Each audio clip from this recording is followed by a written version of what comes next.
the way that we do them. This is our official Building Your Business Online guide. It's not just social media, but everything online.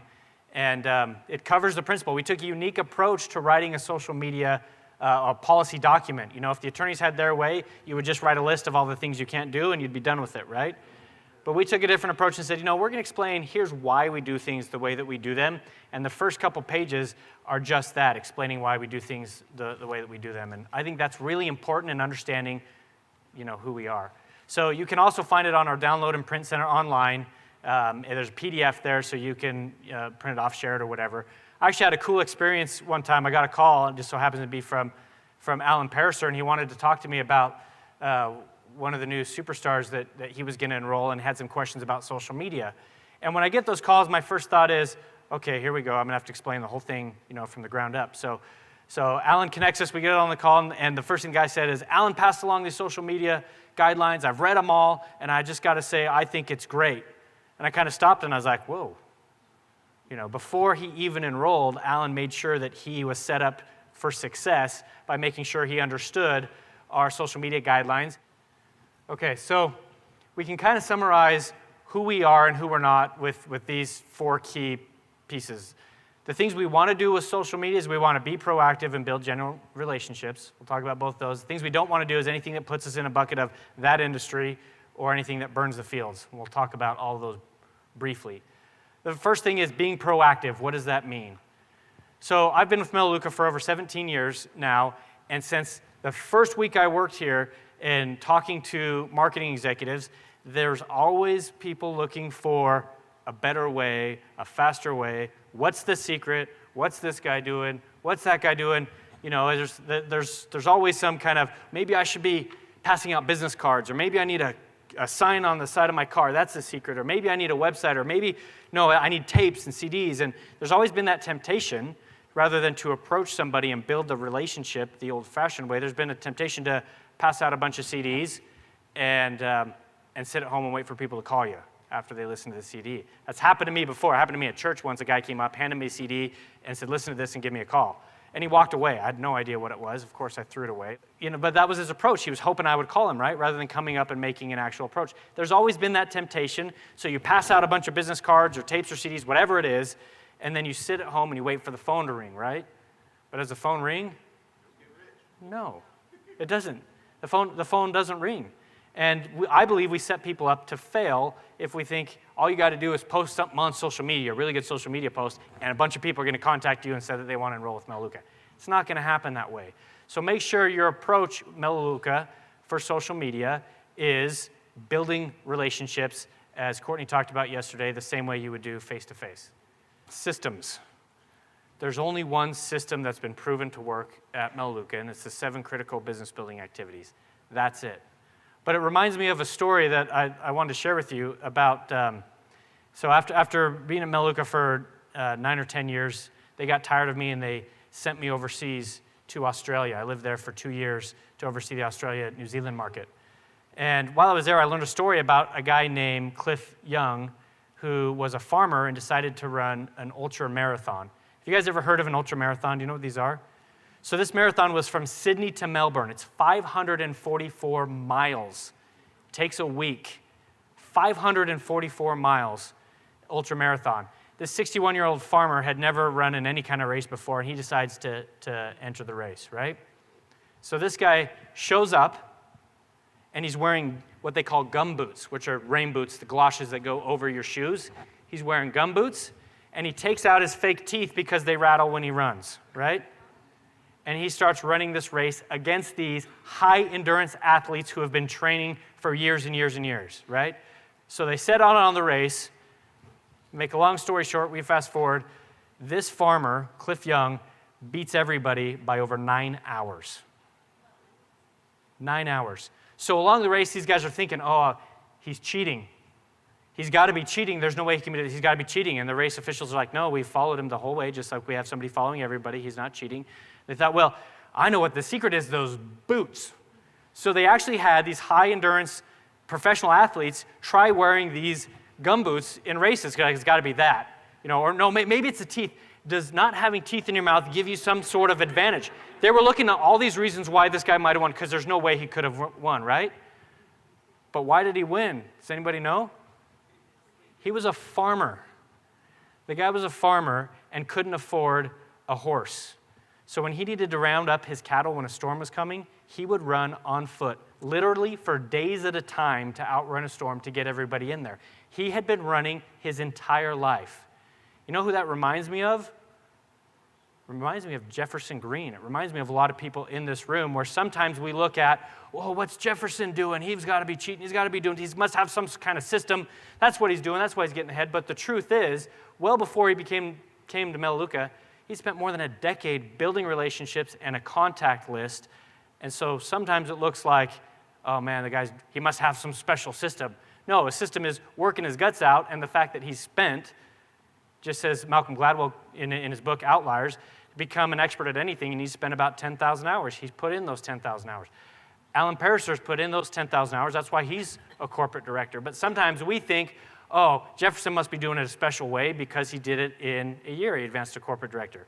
No, he's been doing it for more than 10 years and working really hard at it. Does that make sense? Okay, so building genuine relationships, that is not just something we talk about. That is actually written in this policy. That's who we are. That's what we do. It has to be genuine relationships. We'll talk quickly about that.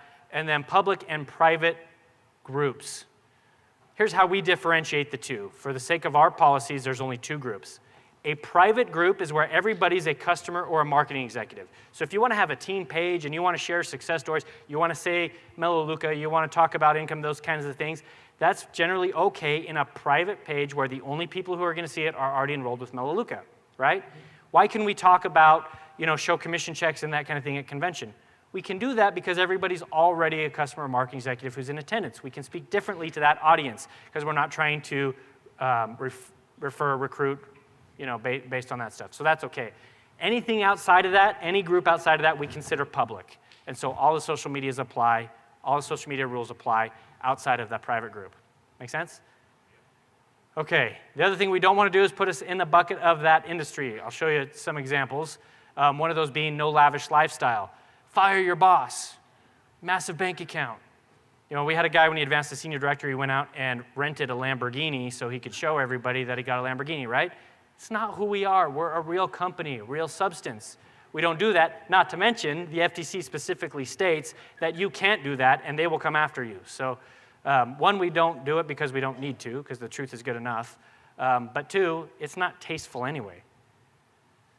Here's another post. Thank heavens this was not done by a Melaleuca person. But this is the High Rollers Club, members only. You see the boat and the house, the private jet, the Bentley, they got all of it. But what's interesting to me about that is by making $1,800, somehow you're part of this club where you're going to have a private jet. I'm not sure if you've ever priced out a private jet, they cost a little bit more than that. No income claims, we've already talked about that. This one these are real posts by Melaleuca people. But the part I don't like about this, thousands of bonuses. The best part is I have team members that are making real residuals for the first time ever in this industry. That's another thing we work hard to stay away from. Burning the fields. What does burning the fields mean? Not butchering the company name. Everybody knows about it already, right? You've ruined the opportunity for yourself and everybody else because you're doing it, in mass. This is sending out mass text messages, emails, or public social media posts saying, hey, this is great. So we don't allow you to use the name Melaleuca at all, right? Okay. But here's a question I have. Can you burn the fields without using Melaleuca's name? Yes, you can.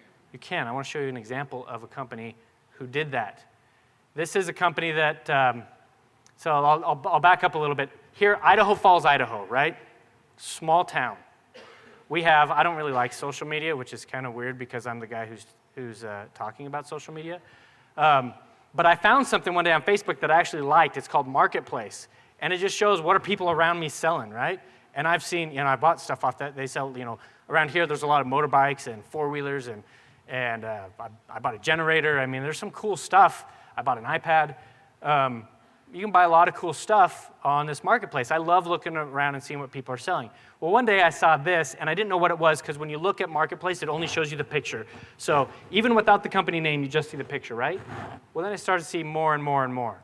So one night I decided to take a screen capture of all of these that I saw. I didn't do a search or anything. These were just coming up on the public feed, and I took a screen grab of each one that I saw. And so this is over a period of 6 minutes. I took what you're going to see here.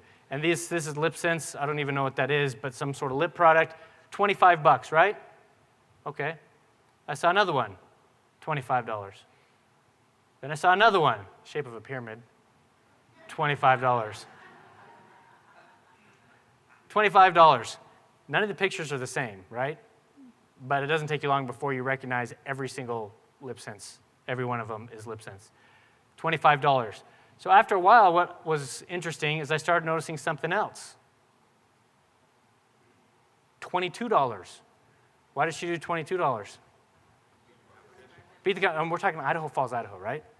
$22. Then I saw 21. And I saw 20. 18. 17, one of them's open though. Then I saw a new approach. I thought this was interesting. 123,456. I don't really know what she was trying to do other than maybe tried something else. We're going to talk about it in just a second. Then free. All right, you can't beat that, right? This was a period of 6 minutes that I took these. Then the next day at work, I decided to take another look, and I started seeing these. Long-lasting LipSense, I'm no longer a distributor. Going out of business, some discontinued colors. Without even mentioning their name, just in the picture, they'd completely burned the fields here in a small town and did it that quickly. So you brought up, Vincent, you brought up the views, and I want to show you the views. I want to go back through some of them and show you the views. This one had 33 views in a week, over a week. 2 views in 6 days. Is that 2? 39 views in over a week. A little better. 50 views in over a week. A little bit better. 23 views in a day, about a day. So that's pretty good, right? So as I'm sitting here at work and I'm thinking about this, I thought, well, I wonder what the regular traffic is for Marketplace. I don't know. So I decided to pull it up, sitting at my desk, and pull up the first weird thing I saw, right? Which in Idaho Falls, it's not that hard to find people selling weird stuff. And this is the one I pulled up. It took me seconds. Used redwood decking. You see how many views it had? 554 views in 19 hours. So that tells you the kind of traffic that's going through this Marketplace site, but what are they doing when they see that picture of a bunch of the lip things together? Going right by, right? Completely killed the opportunity just by a bunch of people posting. Even when those who didn't use the name, just the picture, because if you use the same message over and over and over again, people start to think, oh, that's Melaleuca, don't want anything. I don't know what it is. I don't know what LipSense is. Don't want anything to do with it, right? Okay, invitations must be sent one at a time. What we mean by this is no spamming, no mass, no group invitations, right? You build a relationship with the individual one-on-one, and when the time is right, when it is appropriate to extend an invitation one-on-one, that's when we do it, right? Same way you would do it in person. In fact, this is written in the policies. Your first contact with somebody cannot be a call to action. You got to build that relationship first. Courtney showed us an example yesterday where she sent an invitation to somebody who she hadn't seen since high school and how well received that was, right? You got to foster that relationship a little bit before they're ready to receive an invitation. So I want to show you an example. This is a real example. This happened with Melaleuca. Charlotte happened to be a very well-known person in the multi-level marketing industry, and one of our marketing executives reached out to her and said, "Hi, Charlotte, how are you? I'm a marketing executive for an online wellness shopping club. We are rapidly growing and looking for others with talent and experience like yourself. Are you open to generating another income that would not interfere with what you're currently doing? We do not sell, stock, bill, or deliver. No costly kits or stock-ups. You can reach me at blank. I'd love to tell you more. Thanks, Donna." The only thing I altered from this is the phone number. I didn't want you all to have Donna's phone number, so I put mine up there. So if you ever need me, that's my number.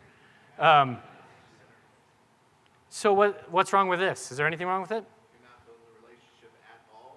No relationship. You're not going to get any response from them. Yeah, well, this one took it a little bit further and made it worse. So she took this thread that she got, and she posted it on her Facebook page, which maybe wouldn't be that big of a deal except for she's friends with thousands of people.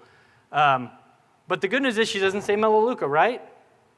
Well, here's what happens. This is a screenshot. She posted, you can see below, where she posted that. And up above it, she says, Nope. Really starting to hate most of the direct sales MLM industry, especially health and wellness ones. Hashtag leave me alone. Hashtag don't want to sell your stuff. Hashtag no need to scam my friends. Hashtag I help them for free. All right? But the good news is nobody knows it's Melaleuca, right? Wrong. Somebody in the comments is like, that's Melaleuca. I saw one of those too. So now all the thousands of people who are friends with this Charlotte now know this is Melaleuca, and they all think this is what Melaleuca does. It happened that fast. And then they start making fun of Charlotte, of Donna. Hi, I'm Donna, I know everything. So it becomes this interactive social media thing where Melaleuca is the butt of all the jokes, and it just took one person to burn that opportunity for all of us. But there's one comment up here that she said that I wanted to highlight. Ugh, they're becoming the new It Works people. Just when it works finally seem to calm down, more spammy ones pop up.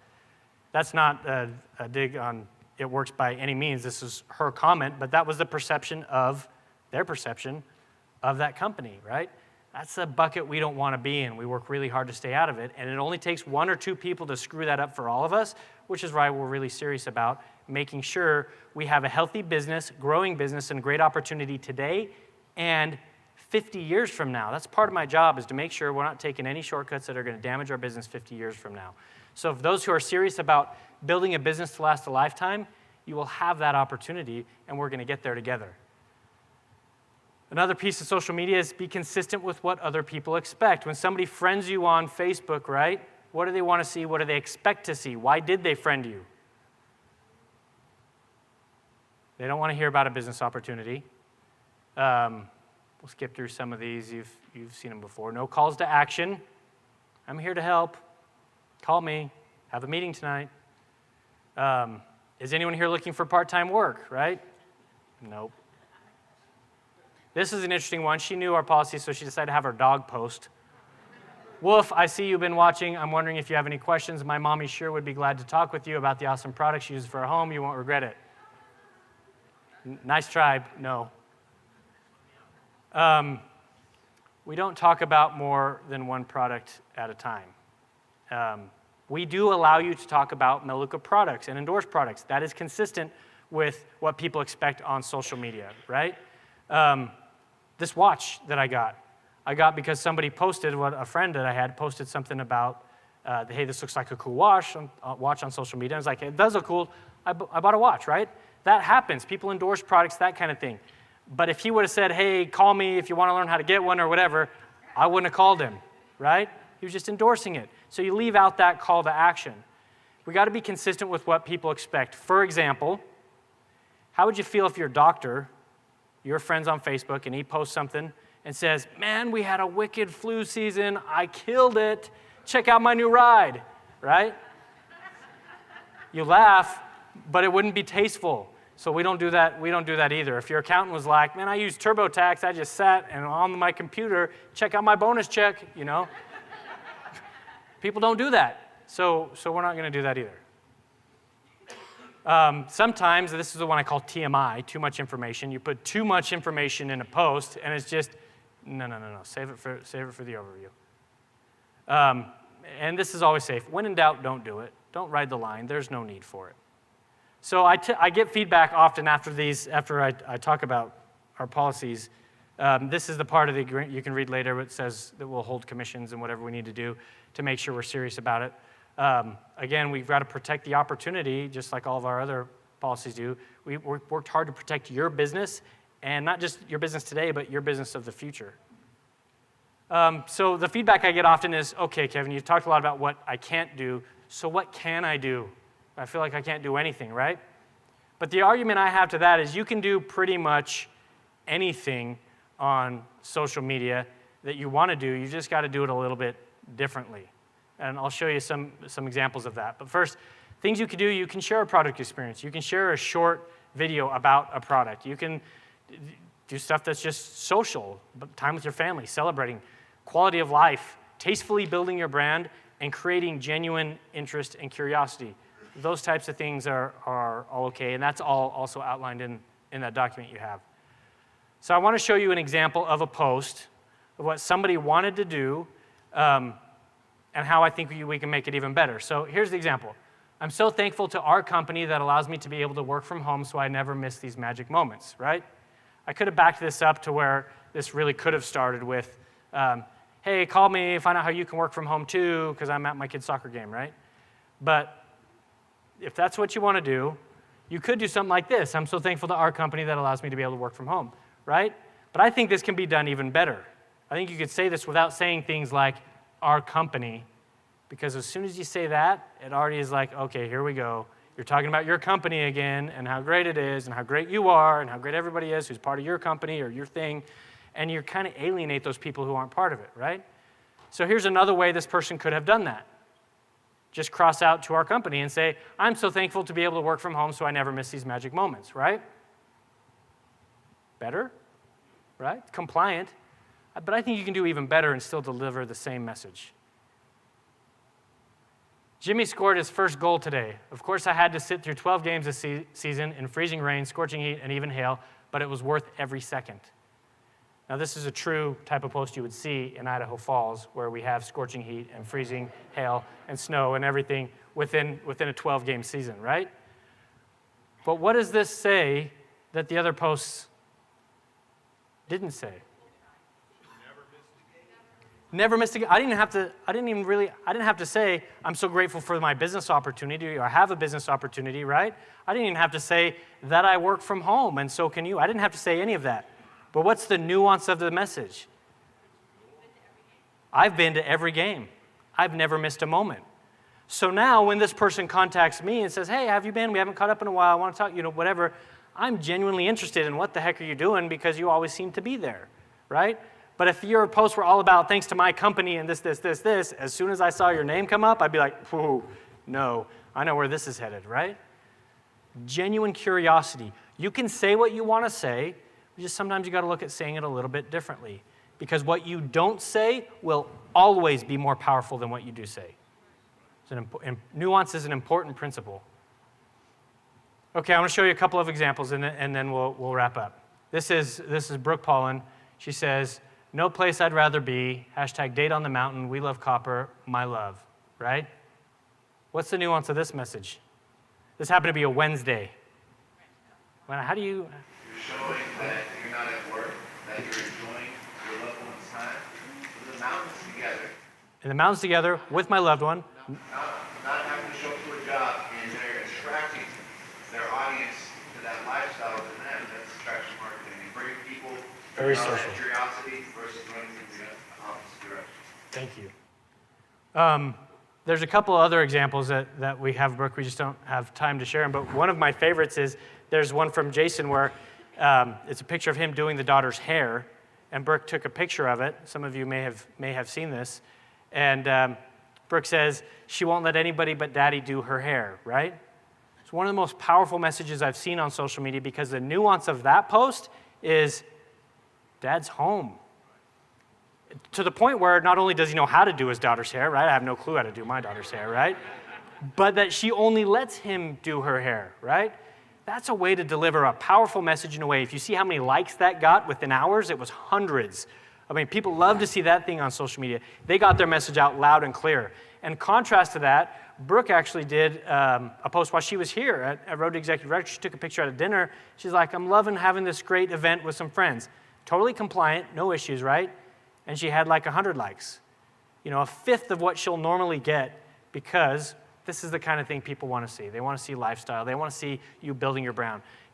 Nike, for example. You ever see a Nike ad that says, hey, buy our shoes, they're the best, they last the longest, they're the cheapest, they're the best quality? They never do it, right? But how are they so successful? Because it's the lifestyle. They show people running and sweating and, the blood, sweat, and tears, the experience of all of it, of being a great athlete. That's the effective marketing, right? Showing what it provides, not ruining it by saying, and just do it, buy now, click below, right? They don't have to do that. So I'm confident as we learn, as we really grasp these principles that you're going to learn here, if you've started to grasp while you've been here at Melaleuca, if you'll internalize these, if you'll help, the expectation is that you help your team understand these important things. I believe that we truly can have a business to last a lifetime.